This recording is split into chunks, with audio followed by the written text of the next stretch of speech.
بسم اللہ الرحمن الرحیم۔ السلام علیکم۔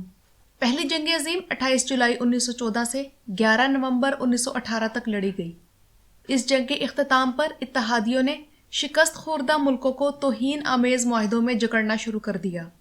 جرمنی سے معاہدہ ورسائی کیا گیا، جس نے معاشی، فوجی اور سماجی طور پر جرمنی کی کمر توڑ کر رکھ دی۔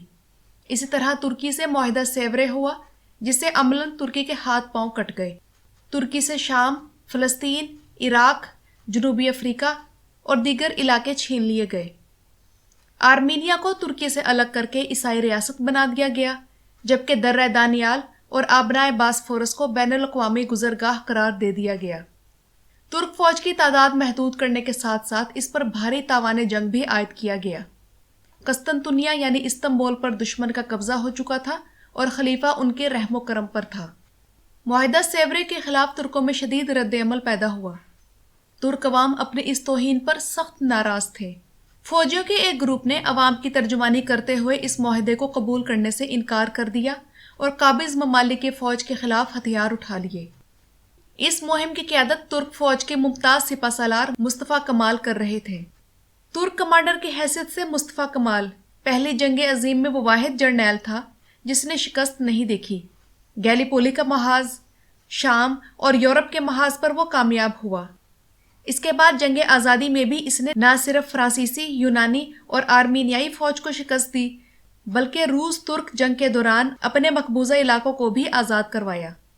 معاہدہ سیورے میں ترکی کے پاس صرف یہی علاقہ باقی بچا تھا جو آپ کو اس تصویر میں نظر آ رہا ہے۔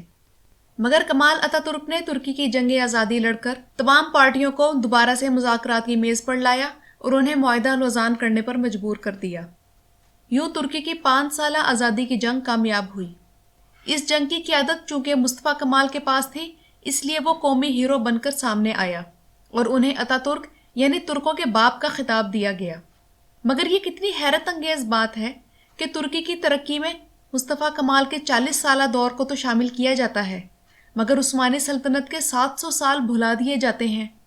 بہرحال پہلی جنگ عظیم میں شکست اور معاہدہ سیورے کی وجہ سے ترک عوام خلیفہ سے بدظن ہو چکی تھی۔ دوسری طرف مصطفیٰ کمال نے ان عوامی جذبات کو اپنے مقاصد کے لیے استعمال کیا اور ترک پارلیمنٹ سے خلافت کے خاتمے اور ترکی کو جمہوریہ بنانے کا اعلان کرا دیا۔ سلطان وحید الدین ششم نے اس فیصلے کی شدید مزاحمت کی، مگر حکومت پر فوج قابض ہو چکی تھی، اس لیے ان کی ایک نہ چلی۔ بالآخر انہیں ایک برطانوی جہاز میں بٹھا کر پہلے مالٹا اور پھر وہاں سے مکہ مکرمہ پہنچا دیا گیا، جہاں والی مکہ شاہ حسین نے انہیں عمر بھر کے لیے اپنا مہمان بنا لیا۔ اگرچہ سلطان وحید الدین ششم نے مکہ میں رہتے ہوئے بھی دوبارہ خلافت قائم کرنے کی کوشش کی، مگر وہ ناکام ہوئے، جس کے بعد وہ اٹلی چلے گئے۔ 3 مارچ 1924 کو باقاعدہ طور پر خلافت کا خاتمہ کر دیا گیا اور 3 براعظموں اور 7 سمندروں پر 636 برس تک حکومت کرنے والے خاندان عثمانیہ کو جلاوطن کر دیا گیا۔ اب مصطفیٰ کمال کے لیے میدان خالی تھا۔ نامعلوم اسباب کے باعث مغرب اور اس کے پیچھے مسلم دنیا بھی اسے ایک عظیم لیڈر کے طور پر پروجیکٹ کرتی رہی ہے۔ یہ بات واضح ہے کہ سلطنت عثمانیہ کے حصے بکھرے کیے بغیر اسرائیل کا قیام ممکن نہ تھا۔ ترکی کو جنگ میں دھکیل کر فلسطین کا قبضہ برطانیہ کو دلایا گیا، جس سے اسرائیل کے قیام کی راہ بھی ہموار ہوئی اور عربوں کی تیل کی دولت پر قبضہ رکھنا بھی مغرب کے لیے آسان ہو گیا۔ دلچسپ بات یہ ہے کہ پہلی جنگ عظیم کے نتیجے میں ترکی کو چھوڑ کر کسی اور مملکت کی حدود میں کوئی قابل ذکر تبدیلی نہیں آئی، مگر 3 براعظموں پر پھیلی ہوئی سلطنت عثمانیہ کو لاتعداد حصوں میں تقسیم کر کے بالآخر خلافت کا خاتمہ کر دیا گیا۔ حالانکہ اس جنگ کا اصل تھیٹر بظاہر یورپ تھا۔ مصطفیٰ کمال کو اسلامی دنیا کی اسلام پسند عوام یہودی گردانتی ہے۔ ناظرین کرام، میں مختلف تاریخی حوالہ جات آپ لوگوں کے سامنے رکھتی ہوں، پھر آپ لوگ خود اس بات کا فیصلہ کیجئے کہ آیا مصطفیٰ کمال یہودی تھا یا نہیں۔ کمال اتا ترک کا آبائی وطن سیلونیکا تھا، جسے بلقان کا یروشلم اس لیے کہا جاتا ہے کہ وہاں بڑی تعداد میں یہودی آبادی بستی تھی۔ اس کے علاوہ یہ شہر دون ماہ کمیونٹی کا بھی وطن تھا۔ دون ماہ کمیونٹی 18ویں صدی کے آغاز میں اسلام قبول کرنے والے یہودیوں کا ایک قبیلہ تھا، جو کہ 17ویں صدی میں مسیحا ہونے کے دعوے دار ایک یہودی شباتی زئی کے پیروکار تھے۔ مگر دون ماہ کو یہودی بھی یہودی خیال نہیں کرتے تھے، حالانکہ ان کی سرگرمیاں مشکوک تھیں۔ جبکہ ربانیت نے بھی انہیں یہودی مذہب سے بے دخل کر دیا تھا۔ دون مہ قبیلے کا رجحان صوفی ازم کی طرف تھا اور ان میں سے بہت سے بختاشی اور مولوی سلسلے سے وابستہ تھے، جو کہ ترکوں میں صوفیت کے اہم سلسلے ہیں۔ 20ویں صدی کے آغاز تک یہ خود کو مومنین کہلاتے تھے۔ مومنین کو عبرانی میں بھی مومنین ہی کہا جاتا ہے۔ اتاترک کے یہودی ہونے کے ثبوت کے طور پر 2 واقعات ہیں، جو کہ اتمر بن اوی، جو کہ جدید دور میں عبرانی بولنے والا پہلا یہودی تھا، اور اس کے علاوہ ایک صحافی اور ایک صہیونی بھی تھا، اس کی زبانی مشہور ہیں۔ اس کے مطابق اتاترک نے مبینہ طور پر ان الزامات کے بارے میں اس سے شکوہ کیا کہ اس پر سفارٹک یہودی ہونے کا الزام لگایا جاتا ہے، اور تبھی اتاترک نے ساتھ یہ بھی کہا کہ نپولین اٹلی کے جزیرہ کورسیکا میں پیدا ہونے کی وجہ سے اطالوی تھا، مگر اس کی اب تک فرانس کے باشندے کی حیثیت سے تعظیم کی جاتی ہے۔ بقول بن اوی اس نے اس الزام کی تردید نہیں کی۔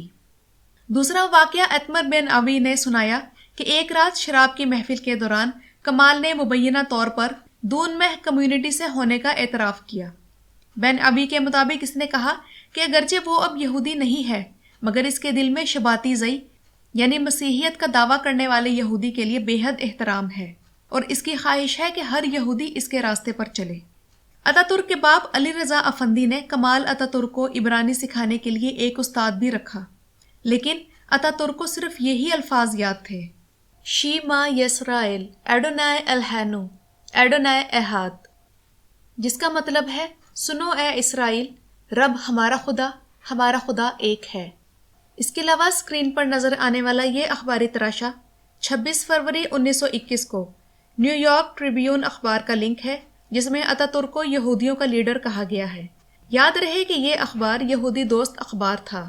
26 فروری 1921 کے شائع شدہ اس اخبار کا لنک میں ڈسکرپشن باکس میں دے رہی ہوں۔ اس کے علاوہ اتاترک نے 1945 میں استنبول میں ایک خطاب کے دوران کہا، ہمیں اپنی جماعت کے لیے اصول کسی ایسی کتاب سے لینے کی ضرورت نہیں جس کے بارے میں سمجھا جاتا ہے کہ وہ آسمان سے نازل ہوئی ہے۔ کمال اتاترک دور کے مشہور ترک سیاستدان حسن روشنی بارکن کے کتاب کے سر ورق پر اتاترک کا یہ جملہ لکھا ہے: یہاں کوئی مذہب نہیں، صرف لوگ ہیں۔ اس کے علاوہ اس کے قریبی دوست جیسے رضا نور اور کاظم کربکیر پاشا، سب کا دعویٰ یہ ہے کہ وہ اسلام کا دشمن اور ملحد تھا۔ عظیم عثمانی عالم شیخ الاسلام مصطفیٰ صابری مصطفیٰ کمال کو کافر اور برطانوی کٹھ پتلی کہتے تھے۔ ناظرین کرام، ترکی کی وزارت تعلیم اس حقیقت کو جانتی تھی، اس لیے اسکولوں میں اتاترک کو ترکی کے کسی گاؤں کا باشندہ ظاہر کرنے کے لیے یہی پڑھایا جاتا ہے کہ اتاترک اپنے ماموں کے کھیتوں میں مکئی کے پودے لگانے اور انہیں کووں سے بچانے کا کام کرتا تھا۔ اتاترک اگر یہودی نہ بھی ہو تب بھی اس کے سیکولر ہونے میں کوئی دو رائے نہیں، اور ترکی کے موجودہ اسلام پسند صدر طیب ایردوان کا یہ بیان ریکارڈ پر موجود ہے، جس میں انہوں نے کہا کہ آپ بیک وقت سیکولر اور مسلمان نہیں ہو سکتے۔ اتاترک نے ترکی کا اقتدار ملنے تک اپنا اصل منصوبہ نہیں کھولا تھا، جسے کمالزم کہا جاتا ہے، اور اس کے ساتھیوں نے بھی حکومت ملنے کے بعد عوامی طور پر مذہب کی اہمیت کے بارے میں سوال اٹھانے شروع کر دیے کہ یہ جدید تقاضوں کے ساتھ نہیں چل سکتا، اور اصلاحات کے نام پر ترکی کو سیکولر بنانا شروع کر دیا۔ اقتدار ملتے ہی ترکی کی 70,000 مساجد حکومتی عملداری میں چلی گئی اور نئی مساجد کی تعمیر بند کر دی گئی۔ نئے حکم نامے کے مطابق مفتی اور امام کا تقرر بھی حکومت کرتی تھی، اور مذہبی ہدایت وہ وزارت تعلیم سے لیا کرتی تھی، اور اب مساجد صرف کمالزم پھیلانے کا کام کریں گی، جبکہ خانقاہوں کو بھی ضبط کر لیا گیا۔ مساجد میں قرآن اور اسلام کی تعلیم ممنوع اور مساجد میوزیم میں بدل دی گئی۔ قوم پرستی کو فروغ دیا گیا، جس کی احادیث میں سختی سے ممانعت آئی ہے، اور اسی قوم پرستی اور پہلی جنگ عظیم میں عربوں کی بغاوتوں نے مصطفیٰ کمال کے دل میں عربوں کے خلاف نفرت بھر دی۔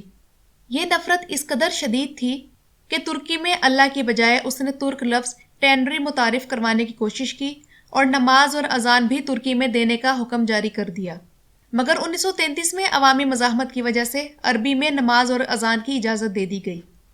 مصطفیٰ کمال نے قرآن کریم کی تلاوت سے بھی لوگوں کو یہ کہہ کر روک دیا کہ یہ عربی میں ہے اور ترکوں کو صرف ترکی زبان بولنی چاہیے۔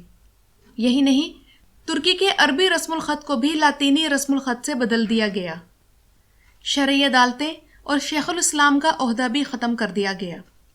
مصطفیٰ کمال نے اپنا دارالحکومت انقرہ منتقل کر دیا اور اس شہر کا نقشہ ایسا بنایا گیا جس میں مسجد کی کوئی گنجائش نہیں تھی۔ ہفتہ وار تعطیل جمعہ کی بجائے اتوار کو مقرر کر دی گئی اور 1928 میں آئین سے وہ دفعہ ہی خارج کر دی گئی جس کے مطابق ریاست کا سرکاری مذہب اسلام قرار دیا گیا تھا۔ عورتوں کے لیے حجاب یا برقع اور مردوں کے لیے سرخ ترکی ٹوپی پہننا ممنوع قرار دے دیا گیا، مگر مساجد میں قرآن اور اسلام کی تعلیم اب ممنوع تھی اور مساجد میوزیم میں بدل دی گئیں، یہاں تک کہ کمال اتا ترک نے اپنے لیے بھی خلیفہ کا خطاب ناپسند کیا۔ ترکی کے آئین سے اسلامی شکیں نکال کر فرانسیسی، سوئس اور اطالوی آئین کا چربہ تیار کر کے ترکی پر نافذ کر دیا گیا۔